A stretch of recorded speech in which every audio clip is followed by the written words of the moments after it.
Nous avons déjà montré qu'on peut gagner à l'extérieur. C'est vrai que c'est difficile de remporter parce que tu perds chez toi, mais l'espoir existe toujours. Et si je vous dis maintenant que non, il n'y a pas d'espoir, alors je ne dois pas être un entraîneur. En tout cas, je dois essayer de renverser. Et c'est ce qu'on va faire, élever le moral de joueurs et essayer avoir de l'espoir et croire qu'on pourra faire quelque chose. Si ça ira, tant mieux. Si ça n'ira pas, c'est encore le football. Mais je ne peux pas vous répondre, vous dire non, on n'a pas d'espoir, même si on a perdu ici. Et j'argumente cela parce qu'on a l'habitude même d'aller gagner à l'extérieur. On a déjà fait, pourquoi pas cette fois-ci encore. Même si c'est difficile, je le sais, mais il faut partir avec l'espoir. Matumaini bado tunayo sababu lazima tuishi na matumaini. Kwa mfano kwa swali ambao mliniuliza kama bado nina matumaini, nikisema kama sina matumaini nitakuwa sio kocha. Matumaini yapo sababu bado tuna uwezo, tuna timu nzuri ambayo kuwa tunapata matokeo ugenini, sio mara ya kwanza au mara ya pili. Tutaenda japokuwa kama hatuna kwa 100%, lakini tutajitolea kadri ya uwezo wetu mpaka dakika ya mwisho ili tupate matokeo. Lakini najua kama tuna uwezo wa kupata matokeo, na kama pia itabadilika ni sababu ni football. Nadhani safu yake ya ulinzi ndio imemwangusha siku ya leo kupata matokeo haya. Est-ce que tu crois que c'est ta défense qui n'a pas bien défendu pour avoir ce genre de résultats aujourd'hui? Je pense que bon, le football, il fait des erreurs aussi. Malheureusement, le premier but, c'était vraiment depuis le milieu de terrain. Depuis qu'on avait la balle, on l'a remis dans l'axe. Après, jusqu'au bal arrêté, bon, c'est un ensemble d'erreurs individuelles. Et ce qui me fait mal, c'est qu'on a tout fait pour revenir. Nous sommes revenus dans le score et encore on refait une bête erreur. Voilà quoi, c'est ça qui m'énerve en fait. Il fallait être beaucoup plus concentré, beaucoup plus rigoureux pour éviter ces genres d'erreurs.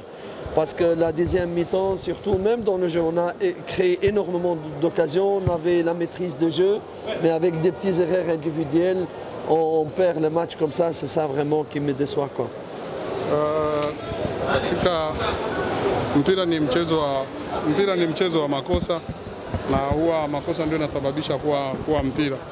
Nawaza goli la kwanza lilisababishwa sio makosa yalianzia kwenye defense, makosa yalianzia katikati kwenye viungo, walivorudisha mpira katikati kwenye axe, na hapo ndio makosa yalipoanzia na tukafungwa goli.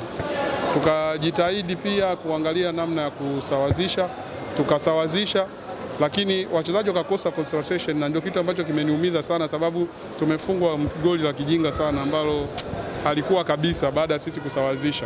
So nawaza hayo tumakosa tutafanyia kazi ili tuangalie nini ambacho kitakachokuwa. Kuhakikisha kwamba anakwenda kuchukua ushindi katika mechi ya ugenini. C'est dans quel côté que tu vas améliorer dans ton équipe pour montrer que tu vas avoir le résultat en étranger? D'abord, il faut leur remonter le moral et les faire croire sur le plan mental que tout est possible, il faut tout donner, c'est ce que je leur ai dit au vestiaire, il faut croire, il faut tout donner, comme ça vous n'aurez pas de regrets par la suite, que ça marche ou que ça ne marche pas, vous aurez tout donné. Après, qu'est-ce qu'on va améliorer? Peut-être essayer d'être beaucoup plus efficace dans la finition, parce qu'aujourd'hui on a créé énormément, encore une fois, d'occasions, on a raté première mi-temps, deuxième mi-temps, et éviter vraiment de faire des erreurs individuelles, d'être plus concentré, plus rigoureux derrière. Kwanza tutakachokifanya cha kwanza ni kuongea nao, kuwarudisha morali na kuwaonesha kama wanaweza kufanya chochote kile. Baada ya kuongea nao hivyo, wakisha kurudi ndio tutaangalia wapi ambapo tunaweza tukarekebisha, kwa mfano kama katika safu ya ushambuliaji, sababu tumetengeneza nafasi nyingi sana kipindi cha kwanza na kipindi cha pili ambazo hatukupata magoli, na itabidi mechi ya marudiano katika nafasi ambazo tutakazipata kuangalia jinsi ya kupata magoli, na pia tutajaribu kuangalia upande wa defense, kuambia wawe serious, wa concentrate ili tuangalie matokeo yatakuwaje. So hata ndio kitu nimeongea nao baada ya mechi, kama wana uwezo inabidi tu wa concentrate, matokeo yatakuwa.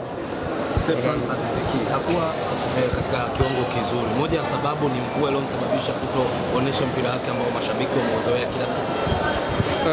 Stéphane Aziziki, aujourd'hui, il n'était pas vraiment dans sa forme. Est-ce que c'est le problème, c'est la pluie qui a causé ça ou c'est quoi? Ce n'était pas le Stéphane que ses supporters l'ont toujours entendu de voir. Si Stéphane n'a pas commencé, il allait me poser la question pourquoi tu n'as pas fait jouer Stéphane. Stefano Aziz asingeanza, najua mngeniuliza swali kwa nini sijamwanzisha Stefano. Lakini ameanza sasa leo, ndio maana tunataka ufafanuzi. Mais il a commencé aujourd'hui, c'est pourquoi ils veulent avoir l'explication sur sa personne. C'est bon, c'est bon, c'est bon. Tu vas jouer qui? C'est toi qui vas jouer? C'est normal, j'ai qui encore 10? Je n'ai pas d'autres 10 qu'Azizki. Demande-lui. Anasema nitamchezesha nani kama namba 10, sina namba 10 mwingine zaidi ya Azizki. Est-ce que c'est ça ce qui est-ce que c'est le problème d'Aziz qui va te faire d'aller chercher un numéro 10 au marché comme le Mercato? Soyons sérieux, soyons professionnels et sérieux. Coach, Non, réponds là. Anasema muwe serious, muwe professional kwa kuuliza maswali. mvua pia imesababisha kutokucheza mpira mzuri siku hiyo. Est-ce que la pluie a été aussi la raison de ne pas jouer? La pluie, c'est pour les deux équipes. Mvua ilikuwa kwa upande timu zote. Ça peut donner des questions plus intéressantes.